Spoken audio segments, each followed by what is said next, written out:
What is a traumatic response? A response in which a person seems very exaggerated, reactionary, not logical about something, to where it appears to others they're flipping out about something, and maybe you just met them. I mean, this would be extreme, but imagine where you're late for a dinner and you're meeting a person for the first time.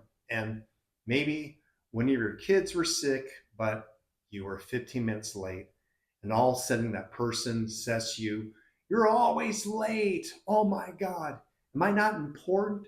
What's your deal?" Of course, you'd probably go, we're not aligned. Now, that's an extreme. However, what I'm talking about is more with people who sometimes there's that one thing that triggers them, that same topic where they feel abandoned.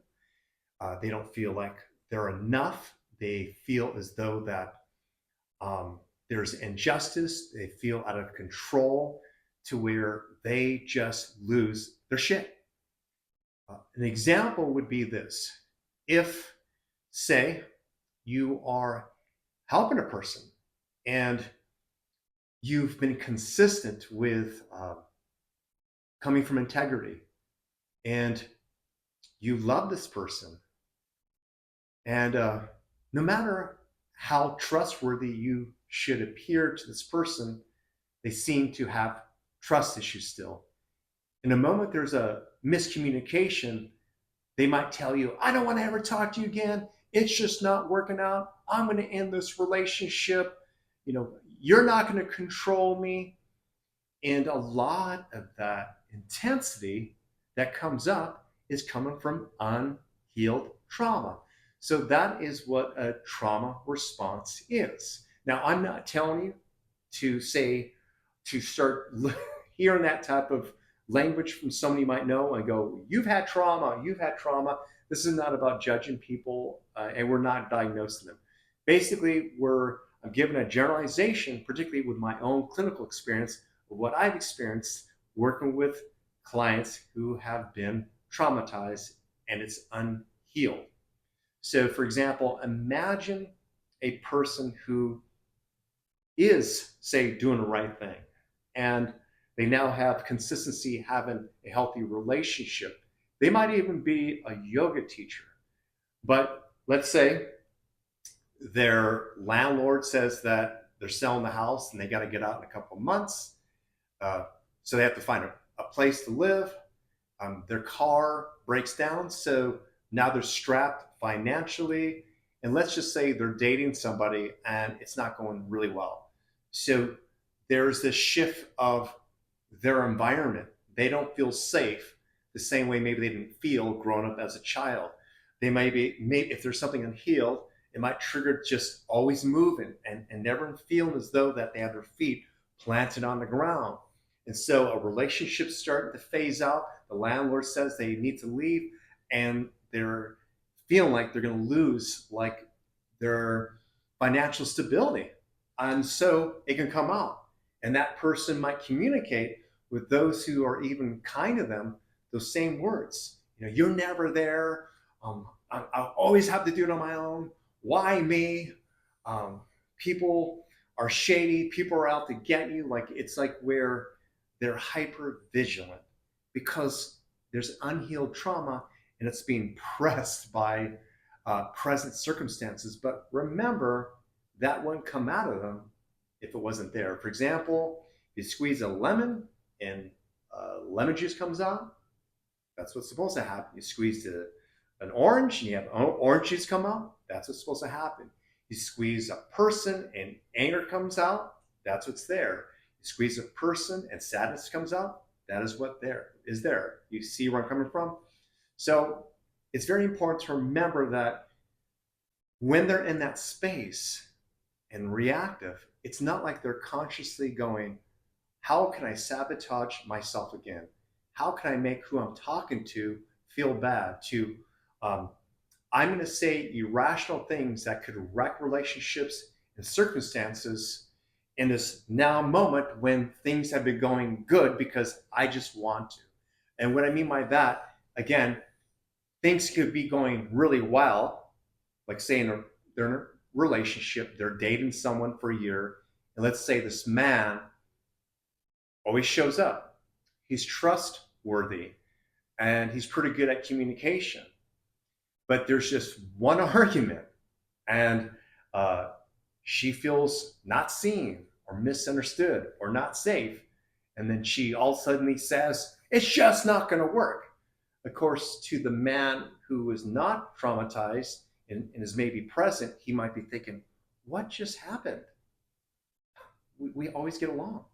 Um, this is not a big deal. And of course, you say words to someone who's in that traumatic response, they might even get more mad because they feel now dismissed. Like they might be projecting onto that man what their father would say, and that is, get over it. You have nothing to cry about. Stop acting like a baby. So what happens with people who are in trauma response, that they're projecting and they're afraid and they're scared. So what they're needing is to feel safety and trust. And when I say trust, it might not be so much about you. You can be a trustworthy person, but they're not trusting themselves in a situation, even if logically everything is fine.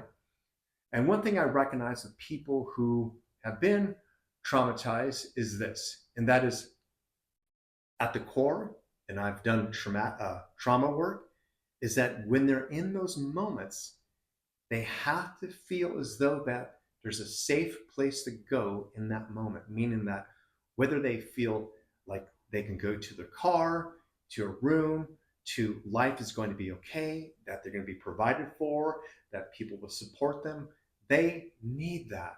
And they need to know that for themselves. It's great to have that support from other people and people they can reach out to, but until they feel self-resourceful, until they feel like they can trust their own decisions, until they trust themselves, then they will always feel unsafe. So, life will change, relationships will change, we'll have our ups and downs, things will not maybe work out.